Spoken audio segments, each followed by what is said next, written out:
negeri kerasaan ini dalam rangka melaksanakan pengabdian pada masyarakat yang notabene adalah bagian dari ini pengembangan Tridharma perguruan tinggi, yang salah satunya adalah memberikan pelatihan pada Bapak dan Ibu yang bidang rumpunnya sama dengan kita. Apa sih Kang Hussein?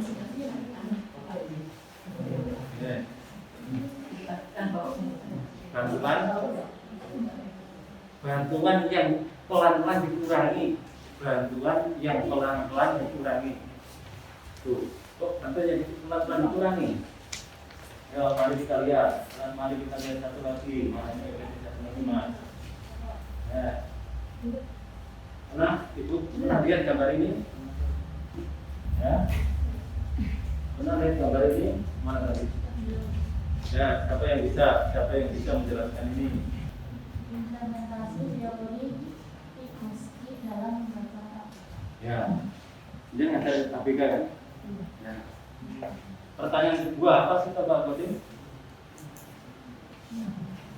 Apakah Pak Koding? Ini kalau orang Jawa andang, ya andang, tahu andang itu? Kalau saya mau masak bakso itu pakai ini, ya. Nah, itu kan pernah kita lakukan di sekolah. Ya, gampang toh. Perhatikan gambar ini. Kalau pasang Yang kedua.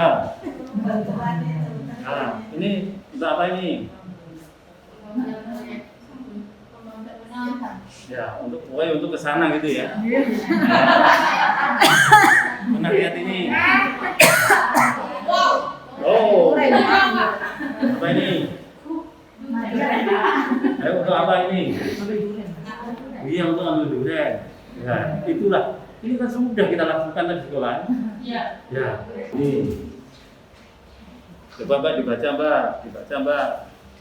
Gambarnya adalah menyangga, bisa, naik, berang, mengangkat, dan seterusnya. Kalau dalam konteks SLB, scaffolding artinya apa?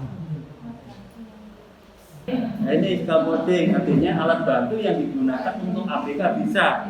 Setelah bisa Pak? Terampil. Ya, terampil apa? Oh. Terampil apa ini?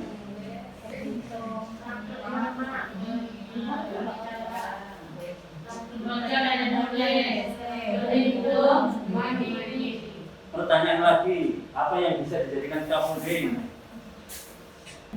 Ya, apa yang bisa dijadikan scaffolding adalah dalam konteks ini kita akan mudah nih, karena gambar mudah sekali dicari. Ya, mudah sekali dicari.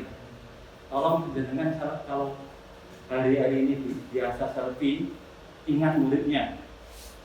Ya, ingat muridnya. Saya pernah ngajar guru PAUD di Tuban.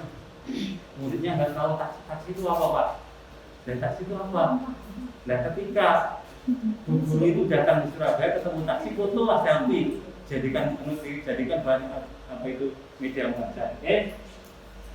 Gambar bercerita, gambar beraktivitas. Kenapa kok yang dipilih gambar beraktivitas? Kenapa gambar yang beraktivitas yang dipilih? Siapa yang tahu? Oh, Mbak? Mudah dipahami 100. Ibu, nanti 100 minta ke panitia. Bagaimana cara menggunakan gambar bercerita ini atau gambar beraktivitas ini menjadi apa? Menjadi media scaffolding. Yang pertama ditulis, yang pertama cari gambar-gambar yang menjadi kesukaan anak. Gambar yang menjadi kesukaan anak.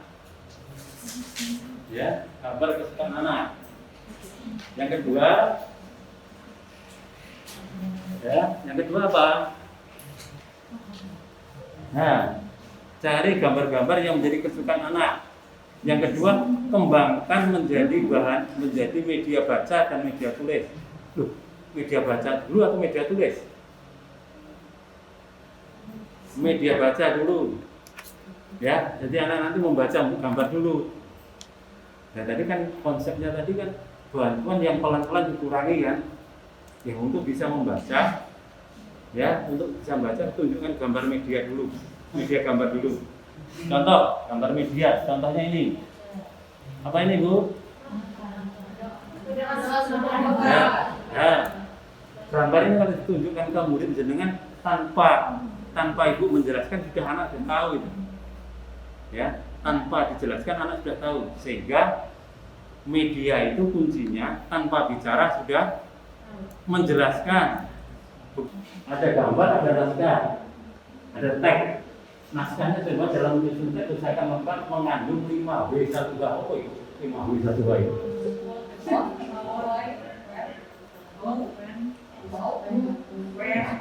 Siapa yang untuk membantu peserta didik agar mencapai perkembangan yang optimal pada saat seharusnya dia berkembang di tahap itu, ya, di tahap misalnya dia usia 10 tahun, ya di tahap 10 tahun itu dia seharusnya bisa 1, 2, 3 dan seterusnya, tetapi ternyata dia itu kemampuan awalnya hanya 1, 2. Nah, para bapak dan ibu guru diharapkan untuk memberikan scaffolding. Virtual reality itu termasuk salah satu scaffolding scaffolding. Jadi ada virtual reality, ya. Jadi video-video yang dalam pembelajaran tentang objek nyata, ya. Misalnya tentang tanaman jagung, ya sudah di video itu juga benar-benar tanamannya itu, bukan animasi dan sebagainya. Ya, cerita-cerita dari Bapak Penyaji 1 tadi sudah ditayangkan melalui PPT, itu termasuk ya, scaffolding. Tapi kalau ceritanya hanya Bapak Ibu sampaikan pada anak-anak, ya termasuk scaffolding biasa. Paham ya? Ya, jadi penyampaian scaffolding ini bisa melalui dikirim melalui WA, misalnya Bapak Ibu buat video tentang cerita atau video tentang modeling, contoh ya, perilaku baik misalnya, lalu dikirim. Videonya saja sudah scaffolding, lalu pengirimannya melalui WA misalnya, atau Bapak Ibu misalnya Pak Sinten namanya, Pak Ivan membuat web SLB-nya, lalu membuat berbagai jenis scaffolding, lalu di-upload di webnya, itu sudah termasuk scaffolding. Ya, ada video animasi, file audio, ya, multimedia lainnya lah ya, dan seterusnya. Lanjut Pak. Ini saya kira langkah-langkah kita ini saja tadi sudah dijelaskan oleh Pak Pembis, Bapak Penyaji pertama, ya. Berkaitan dengan ZPD sebenarnya, ya. Zone Proximal Development. Itu adalah teori dari Vygotsky. Ya. Lanjut, karena ini nanti ada diinkludkan. Nah ini ya Bapak Ibu ya, ini kalau nanti Bapak Ibu mau membuat program ya. Jadi mulai identitas, nama, tanggal lahir dan sebagainya. Permasalahannya apa? Coba Pak agak naik dikit Pak. Nah ini ya. Nah ini program scaffolding modeling berbasis online untuk mengurangi perilaku menarik diri disabilitas. Jadi ini yang akan dibuatkan program untuk mengurangi perilaku menarik diri, ya, dari siswa atau peserta didik disabilitas. Ya dengan apa? Ya. Juga ke bawah ya, jadi ini ada identitas dan seterusnya. Permasalahannya apa? Lalu ke bawah lagi tujuannya apa? Ya. Sasaran intervensinya siswa disabilitas. Misalnya mau yang tunagrahita atau yang mau yang tunarungu dan sebagainya, terserah ya. Hari, tanggal, waktu, media, sumber belajar. Nah ini langkah-langkahnya. Ya, jadi kalau menyisir rambut Bapak Ibu guru, ini juga sudah Bapak Ibu guru lakukan. Tetapi langkahnya harus yang benar, yang pasti. Pertama ini, kedua ini, ketiga ini, itu namanya tes analisis. Ya, lalu langkah-langkah ini diberikan kepada atau dikirim kepada orang tua anak misalnya, atau langsung kepada anak misalnya sudah agak besar ya, itu sudah masuk scaffolding. Suatu proses pengumpulan informasi sebanyak-banyaknya tentang diri siswa, ya, siswa ABK yang mempunyai hambatan pun gangguan, untuk kelebihan maupun kekurangan ya. Kelebihan ataupun kekurangan pada individu yang kita hadapi. Kalau kita mau membuat suatu program apapun, mesti dasarnya adalah dari assessment. Jadi kalau assessment itu ada identifikasi dan assessment itu harus ada, kemudian baru kita membuat suatu program kemudian kita laksanakan pelaksanaan program. Nah, setelah pelaksanaan program dievaluasi, ya. Ya begitu, jadi setelah evaluasi mungkin kalau sudah berhasil tidaknya, baru setelah itu kalau memang belum berhasil maka akan reprogram kembali. Tapi kalau sudah berhasil akan kita tingkatkan. Jadi kan kita membuat assessment itu kan banyak, atau permasalahannya banyak ABK itu.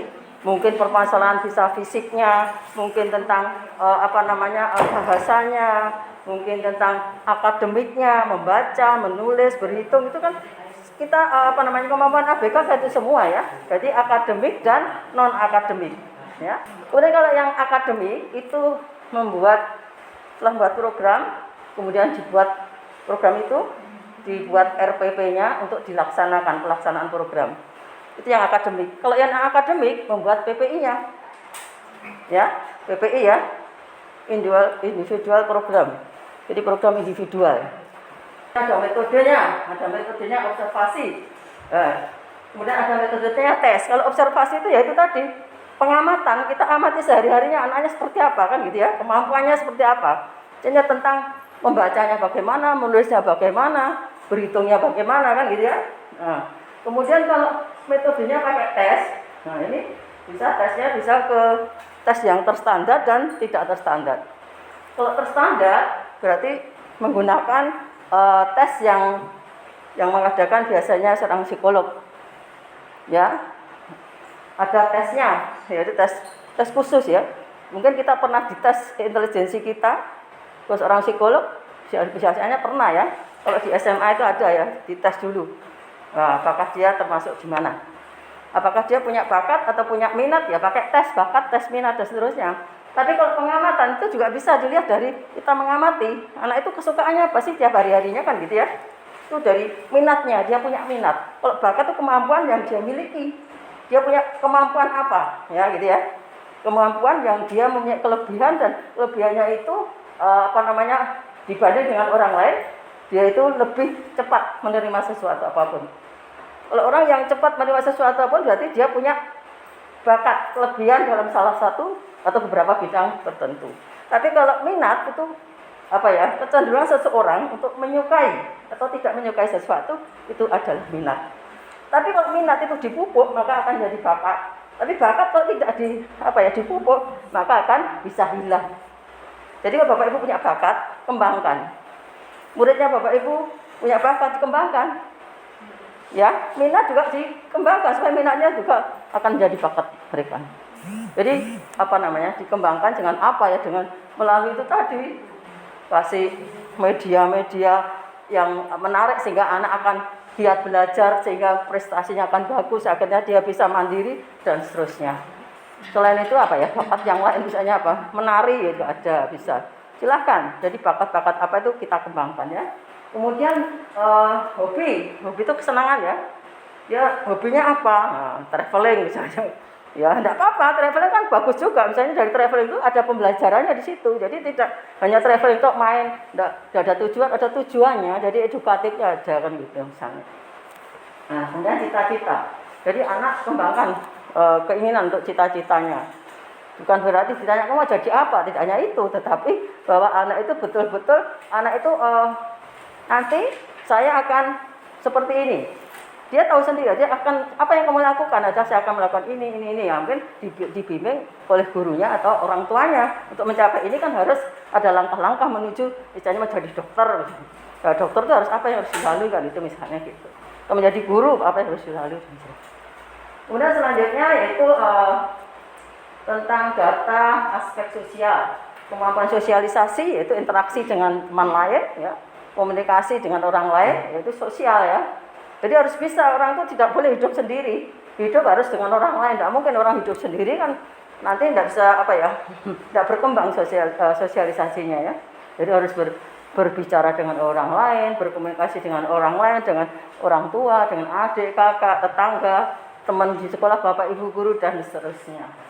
Kemudian juga masalah tempat tinggal. Nah, ini data sosial. Tempat tinggal pun itu juga kadang ada yang sifatnya positif dan negatif. Kalau tempat tinggalnya misalnya lingkungan yang baik, maka anak akan menjadi lebih baik. Tapi kalau tempat tinggalnya kemungkinan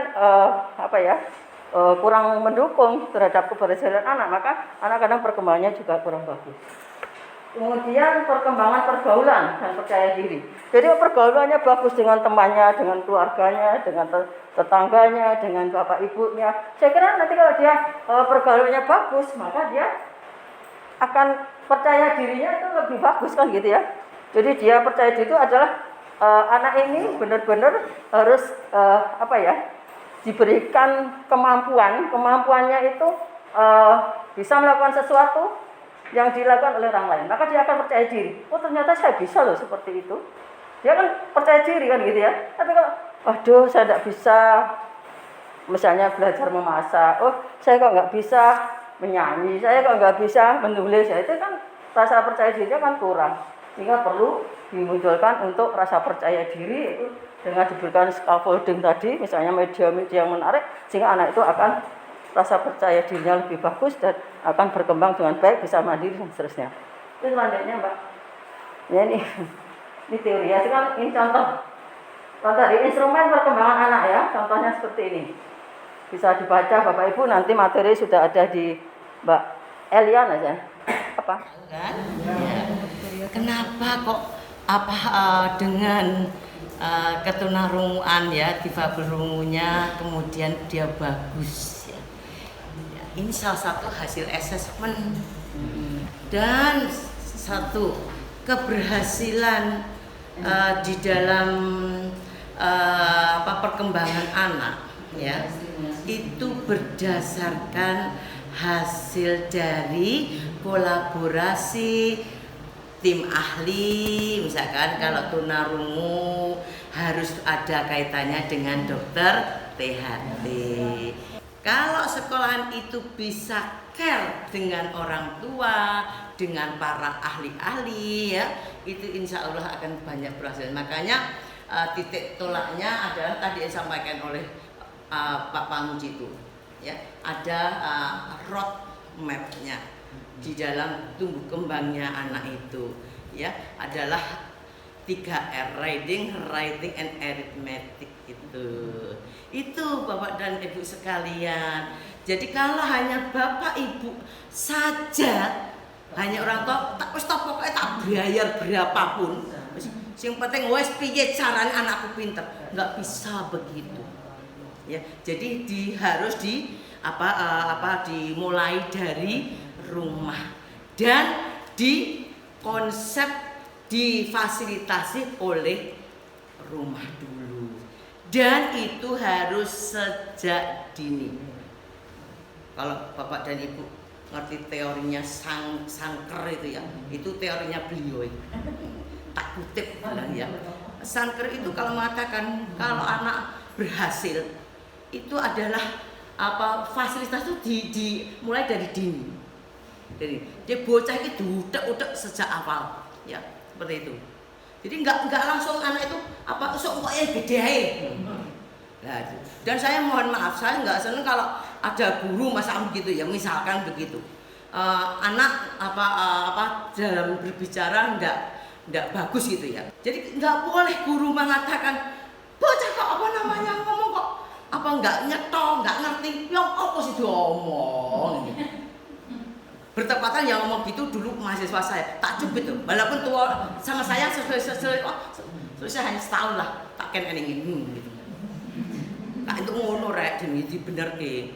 Ayo tenang, duduk yang manis, tenang. Ulang lagi.